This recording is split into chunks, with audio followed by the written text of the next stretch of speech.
and welcome back to the YouTube channel for Aham Center for Therapy. We are getting quite to the end and close of our pregnancy series video, and as you can see, I am also getting quite close to the end of my pregnancy journey. So it is only fit that we discuss labor, all the emotions that a woman may experience before it, during it, and in the days leading up to it, and how can a woman best protect her mental health and prepare herself for the marathon that is labor. Let's start.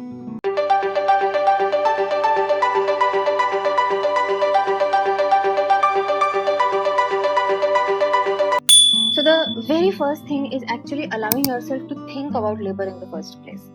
I don't know about you, but initially, anytime I remembered that, at the end of this entire process, I am going to go through labor and I am going to have to actually give birth, initial response would be that, okay, let me not think about it right now. Maybe I can think about it later, something like that.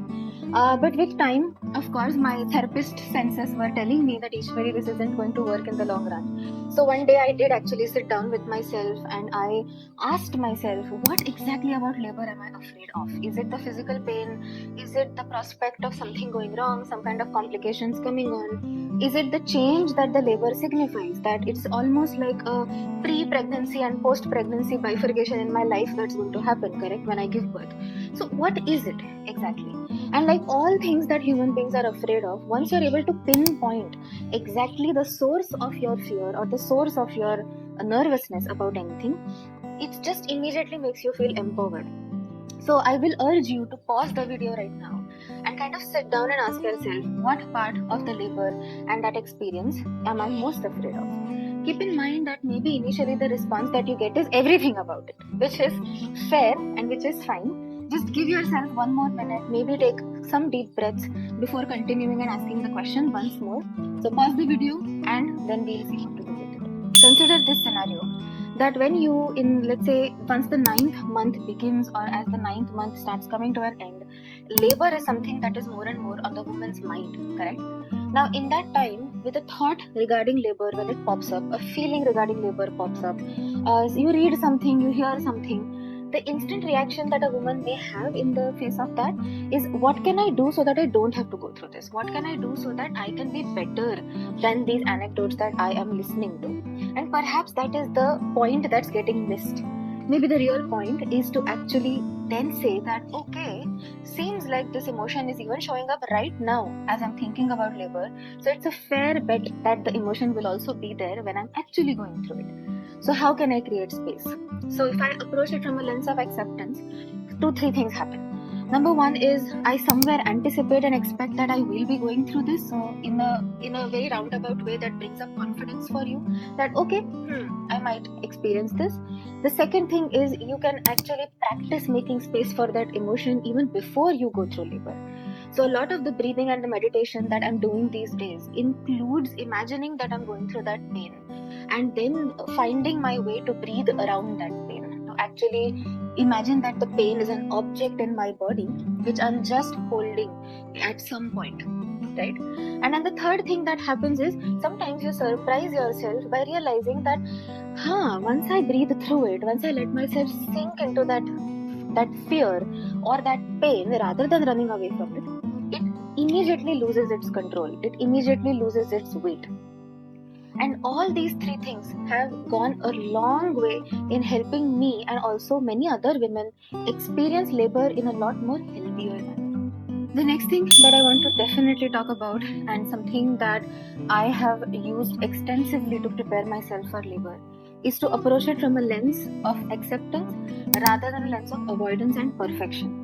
Let me explain what I mean. Whenever a woman finds out what she is afraid of when it comes to labor, and we just saw with the previous point that that can be different for different women, but whatever that might be, the first instinct that we have is to try and avoid going through that, correct? So for example, for me, I think what I was most afraid of was losing my sense of sanity in that moment. So I always knew that labor would be painful and that there would be a bunch of emotions that my body and my mind will go through, but in the face of them, what I was fearing more was that I will lose control and I will lose my sanity.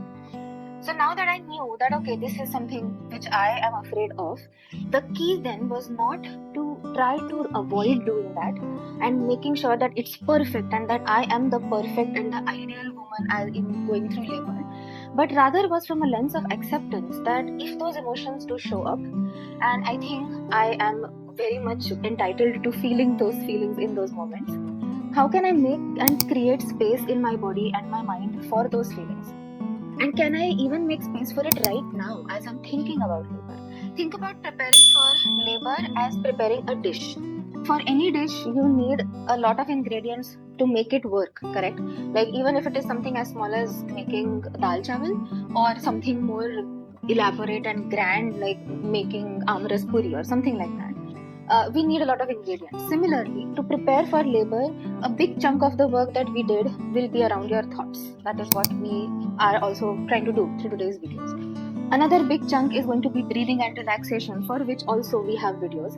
And then there is also a third part of actually practical things that you can do to get your body and your mind ready for labor. So let me quickly talk about that a bit too.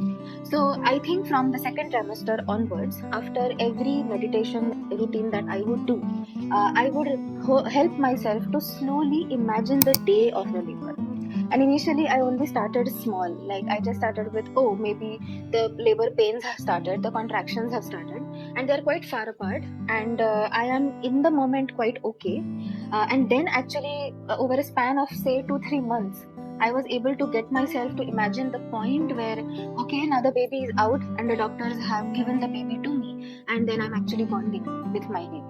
So it was a gradual step-by-step approach that I took in my imagination.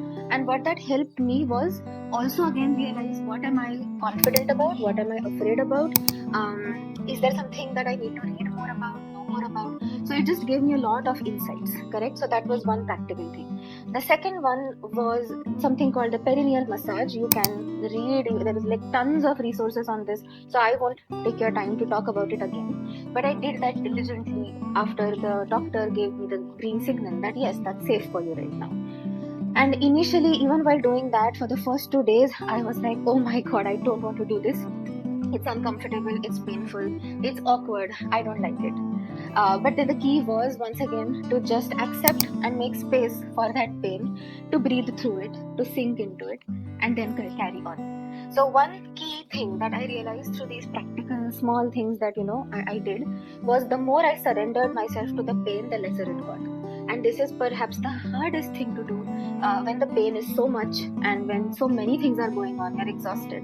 But again, if you keep it somewhere in your mind, at the back of your mind, that I don't have to fight against this pain, I really have to embrace it and sink into it, that instantly is going to alter your entire relationship with the pain, and it's going to make labors that much more, I think, less daunting for you. In rational emotive behavior therapy, we also often work with a thought that kind of says that some experience is going to be intolerable. Now, that experience can be different for different people. And I think for many women, the main thought that keeps coming back over and over is I wouldn't be able to tolerate the pain, or it would be unbearable to experience that, like all the stages of labor, the actual crowning of the baby's head, the actual act of pushing the baby out, all of these things I would just be unable to tolerate and bear them. And when we work with this thought, the very first thing that we like to ask the thought is, hey, if you keep on coming in my mind, and if I keep kind of predicting that that is how the experience is going to go, is that setting me off to a good start to dealing with the pain, or is it making me actually deal with it worse even before I'm going through it? So the key here once again is not to negate the thought, or it's not to get angry at yourself when you get the thought, but it is rather to question the thought as much as you can, in a simple ways, in the sense that if it was really, really, really unbearable and intolerable, we wouldn't have had women who are alive after giving birth. We wouldn't have had women who have had more than one children. So that is one of the evidences that stacks against this thought.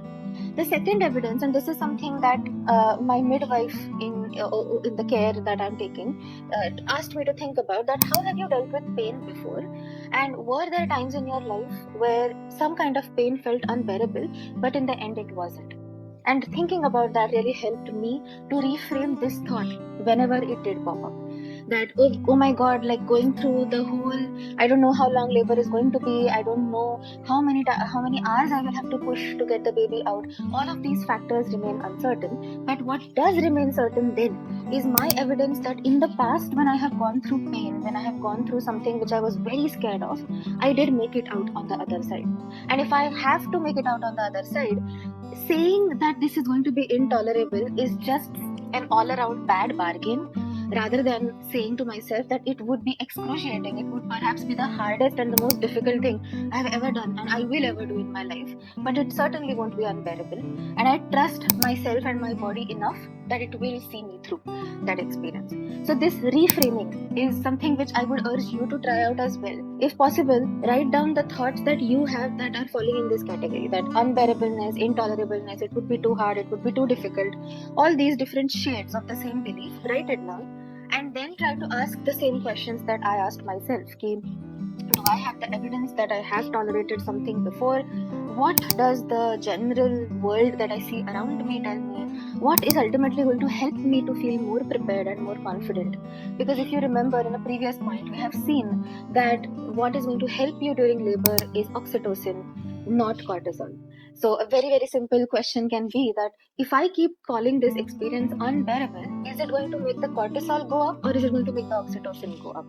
So try out 2-3 different questions, and the key here is not to ask those questions to yourself in the moment of labor, because that time all your thoughts are kind of going to be on hold and suspended. You will be completely in your body. The key is to practice these thought challenges before you actually go into labor, maybe from the 8th or the 9th month, as you start preparing your mind and body for labor. And the last thing that I want to share from today's video is practicing affirmations, something which a lot of people do. For some it suits a lot, for some it doesn't. So just figure out if you are a affirmation person or not. But if you are, I am going to be making another video just for affirmations. So stay tuned for that. And meanwhile, in the comments, let me know if there is anything that you have done to prepare particularly for labor and for birth, and how you are trying to embrace the process as best as you can. You're doing such a fabulous job. If you are watching this in your 9th month, I know that it can be such a up and down process at this point. Every day your energy levels are different. Every day your mood is different. At least for me, some days I feel very confident about what's about to come, and then some days I feel like I have not prepared at all. So everything, all those experiences are okay and they're valid. So keep doing what you're doing. Keep enjoying these last couple of days or weeks just with you and your spouse, and take care of yourself. Rest, allow yourself to slow down, and I will be seeing you for the next one. I'm Ishwari Marathe, and I will be seeing you very, very soon. Take care. Bye.